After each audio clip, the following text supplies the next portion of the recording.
Hello people, thank you for joining me in the Fassst Lane. You know who this is, the living legend, your humble servant Jay Mack. You know, in the Fassst Lane. Oh, by the way, even though I'm not wearing my main man's legendary shirt, please follow the link in the description box to go to his website so you can check out his apparel and his gear, so that you can join the movement and become a legend also. Alright, it only takes one click to be legendary, people. Now, you know, in the Fassst Lane, we're dealing about witchcraft and how to spot it in your life and what to do about it. And right now, if you're this far ahead, being this far in the Fassst Lane, you know how to drop nukes. Alright, now, these are things that basically what Minister Ewing was saying, and what I have observed. This is what I have learned. These are things to look out for in your life to spot witchcraft activities in your life. Yeah, I'm driving. I'm supposed to be sitting down doing this, but I have to go out.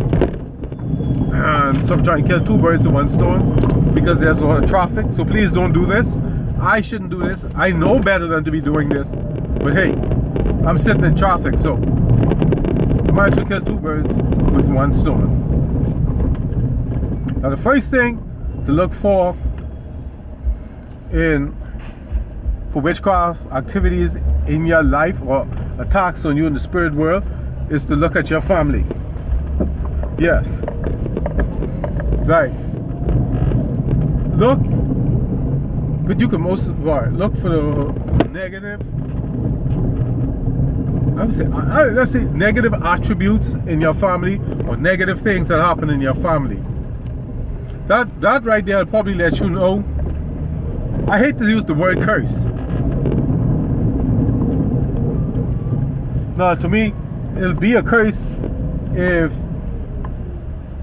like now, if you didn't know, you're ignorant. But now, if you do know and ignore it, now you're under a curse. Because you know better, and if you know better, you're to do better. And there's a reason why ignorance is considered an evil, and it is. Ignorance is not bliss. Anyway, let's go on. Right. Alright. The best thing, when you look through your family, right? Look to see how, alright, I'm trying to say this and try to be nice.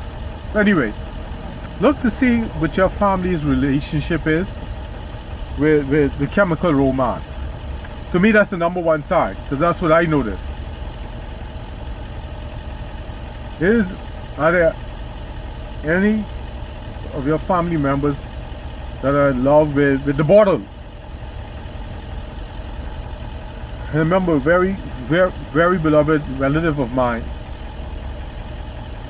He would go drinking, and before he goes to bed, he'd pour himself a glass of vodka and put a cover on it and go to sleep. And when he wake up, he would drink it. And I'd ask him, why would you drink hard liquor first thing in the morning? And he was like, well, that way, because he's drinking so much, if he drink it first thing in the morning, he won't have a hangover.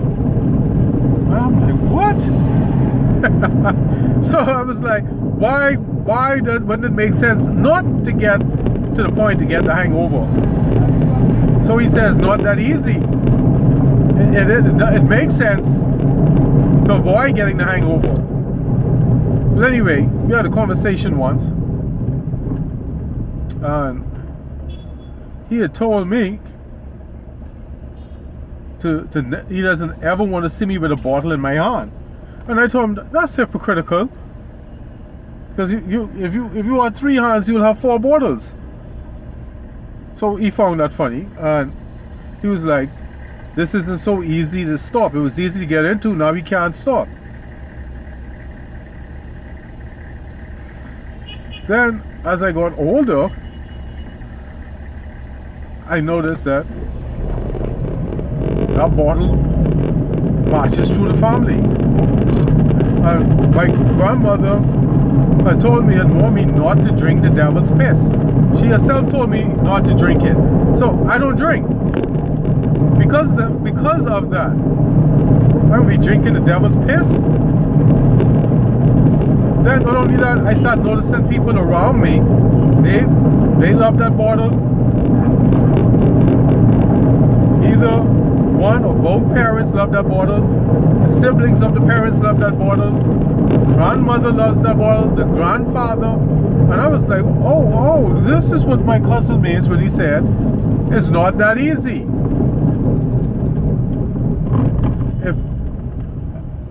I hate to say it, if chemical romance is a way of life with your family, there's an issue in your family. It cannot or may not be because of witchcraft. But if you know anything about liquor, all right, let me put it like this: what is liquor called? What's another word for liquor? Spirits. And how do most people behave when they get drunk?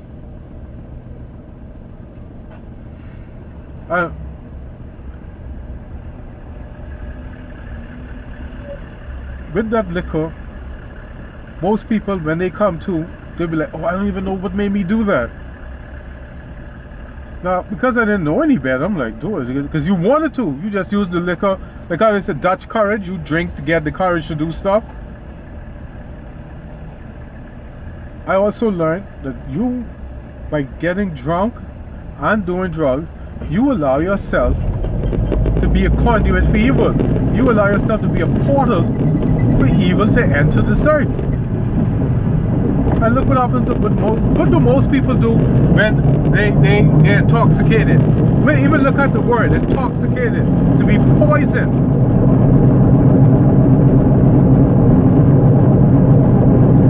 Most people do really stupid stuff when they're on that narcotic and the devil's piss.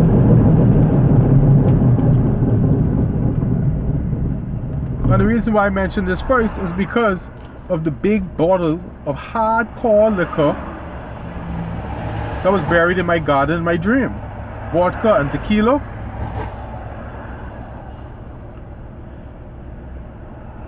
And you just look back over your family, look through your family and through the generations. See, this is what you're going to have to do. You're going to be a detective. And this is my thing. I love Sherlock Holmes. I love detective movies and novels. Those are my favorite. Then spy thrillers. But anyway, if you look back over through your family's history, you're going to notice things. Now, could it be that it's because of witchcraft?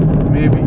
Could it be that evil spirits were allowed to manipulate them because they're on this narcotic, on the devil's piss? Maybe.